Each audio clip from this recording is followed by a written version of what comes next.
കാരുണ്യാഭിഷേകം, ആരാധിക്കുന്ന ജീവിതങ്ങളിൽ കാരുണ്യാഭിഷേകം, കാരുണ്യാഭിഷേകം.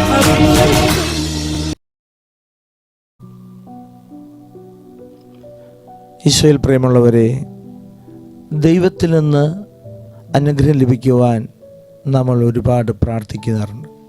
പക്ഷെ പലപ്പോഴും നമ്മുടെ ജീവിതത്തിൽ ഈ അനുഗ്രഹങ്ങൾ വൈകുവാനോ ഈ അനുഗ്രഹങ്ങൾ ലഭിക്കാതിരിക്കുവാനോ കാരണം നമ്മൾ ദൈവവുമായുള്ള ബന്ധത്തിൽ എന്തെങ്കിലും കുറവ് സംഭവിക്കുന്നു എന്നുള്ളത് കൊണ്ടാണ്. ജോബിൻ്റെ പുസ്തകം 22-ാം അധ്യായം 21-ാമത്തെ തിരുവചനത്തിൽ ജോബിനോട് പറയുകയാണ്, ദൈവവുമായ രമ്യതയിലായി സമാധാനത്തിൽ കഴിയുക, അപ്പോൾ നിനക്ക് നന്മ വരും. നമ്മൾ പലപ്പോഴും നമ്മുടെ വീട്ടിലുള്ളവരുമായി രമ്യതയിലാകുന്നില്ല എങ്കിൽ നമ്മുടെ വീട്ടിൽ സ്വസ്ഥതയില്ല, സമാധാനമില്ല.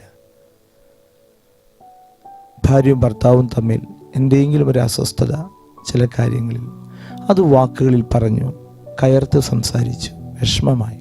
പിന്നെ അവർ തമ്മിലൊരു അസ്വസ്ഥത, അത് മക്കളിലും ഒരു അസ്വസ്ഥത ഉണ്ടാക്കുന്നു. ആ കുടുംബത്തിൻ്റെ സ്വസ്ഥതയും സമാധാനം നഷ്ടപ്പെടുകയാണ്. അപ്പോൾ ഇവിടെ വചനം പറയുകയാണ്, ദൈവവുമായി രമ്യതയിലായി സമാധാനത്തിൽ കഴിയുക. ചില വ്യക്തികൾക്ക് പ്രാർത്ഥിച്ചിട്ട് അനുഗ്രഹം കിട്ടുന്നില്ലെങ്കിൽ അവർ ദൈവത്തിനോട് എതിർപ്പും സൂക്ഷിക്കുകയാണ്. ദൈവമുണ്ടോ എന്ന് വരെ അവർ സംശയിക്കുന്നു. എന്തുകൊണ്ട് പ്രാർത്ഥിച്ചിട്ട് ഈ അനുഗ്രഹം കിട്ടുന്നില്ല? ഞാൻ ഇത്രയും പ്രാർത്ഥിച്ചിട്ട് എനിക്കത് ലഭിച്ചില്ല. ഞാൻ മുടങ്ങാതെ കുറച്ച് ദിവസം പള്ളിയിൽ പോയി, ഞാൻ അല്ലെങ്കിൽ നൊവേന ചൊല്ലി, ഇങ്ങനെ ഓരോ കാര്യങ്ങൾ പറഞ്ഞ് അസ്വസ്ഥ ചിത്തരാകുന്ന ഒരുപാട് മനുഷ്യരെ നമ്മൾ കണ്ടുമുട്ടിയിട്ടുണ്ട്. അപ്പോൾ ഇവിടെ പറയുകയാണ്, അപ്പോൾ നിനക്ക് നന്മ വരും. അപ്പം നമ്മുടെ ജീവിതത്തിൽ നന്മ ദൈവത്തിൽ നിന്നാണ്. ദൈവം നന്മയാണ്, സമ്പൂർണ്ണ നന്മയാണ് നമ്മുടെ ദൈവം. ആ നന്മയായ ദൈവത്തിനോട് ചേരുമ്പോഴാണ് നമുക്ക് നന്മ ലഭിക്കുക. അതിനാൽ നമ്മുടെ ജീവിതത്തിൽ ദൈവത്തോട് പരിഭവപ്പെടാതെ ദൈവവുമായി രമ്യതയിലായി ദൈവത്തിൽ ആശ്രയിച്ച് ദൈവത്തിൽ ശരണപ്പെട്ട് ദൈവത്തിനോട് പ്രാർത്ഥിച്ച് അനുഗ്രഹത്തിനായി കാത്തിരുന്നാൽ ദൈവം നമ്മളെ നന്മ കൊണ്ട് നമ്മളെ മഹത്വമണിയിക്കും. നമുക്ക് പ്രാർത്ഥിക്കാം. കർത്താവായ ഈശോയെ, ഞങ്ങളുടെ ജീവിതത്തിൽ പെട്ടെന്ന് മടുത്തു പോകാറുണ്ട്. ചിലപ്പോഴൊക്കെ പ്രാർത്ഥിച്ചിട്ട് അനുഗ്രഹം കിട്ടാതെ വരുമ്പോൾ, ആ പ്രാർത്ഥനയ്ക്ക് ഉത്തരം കിട്ടാതെ വരുമ്പോൾ, ഞങ്ങൾ ദീർഘനാളായി പ്രാർത്ഥിച്ചിട്ടും ഒരു മാറ്റം സംഭവിക്കാതെ വരുമ്പോൾ ഞങ്ങളുടെ ജീവിതത്തിൽ ചിലപ്പോഴൊക്കെ പ്രയാസം വരാറുണ്ട്. ഈ ഒരു അവസരത്തിൽ കർത്താവെ, ഞങ്ങൾ താഴ്മയോടെ പ്രാർത്ഥിക്കുകയാണ്. ദൈവമായി ഒരിക്കലും അസ്വസ്ഥത ഉണ്ടാകാതെ അങ്ങിൽ ആശ്രയിക്കാൻ, ശരണപ്പെടാൻ, പ്രാർത്ഥിക്കാൻ, വിശ്വസിക്കാൻ, കാത്തിരിക്കാൻ കൃപ നൽകണമേ എന്ന് പ്രാർത്ഥിക്കുന്നു. അവിടുന്നു നിന്നെ വേടന്റെ കെണിയിൽ നിന്നും മാരകമായ മഹാമാരിയിൽ നിന്നും രക്ഷിക്കും.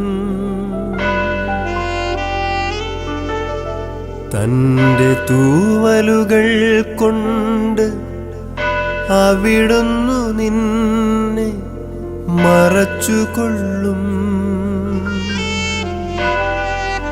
അവിടുത്തെ ചിറകുകളുടെ കീഴിൽ നിനക്കഭയം ലഭിക്കും. അവിടുത്തെ വിശ്വസ്തത നിനക്കു കവചവും പരിചയും ആയിരിക്കും.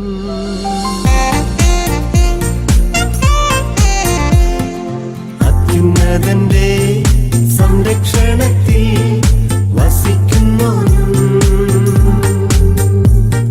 സർവശക്തന്റെ തണലിൽ കഴിയുന്നവനും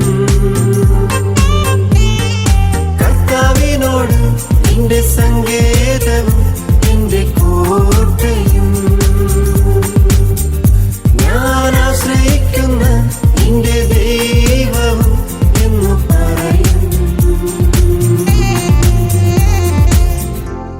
പരമദിവ്യകാരുണ്യത്തിന് നേരം ആരാധനയും സ്തുതിയും പുകഴ്ചയും ഉണ്ടായിരിക്കട്ടെ. പരിശുദ്ധ പരമദിവ്യകാരുണ്യത്തിന് നേരം ആരാധനയും സ്തുതിയും പുകഴ്ചയും ഉണ്ടായിരിക്കട്ടെ. പരിശുദ്ധ പരമദിവ്യകാരുണ്യത്തിന് നേരം ആരാധനയും സ്തുതിയും പുകഴ്ചയും ഉണ്ടായിരിക്കട്ടെ.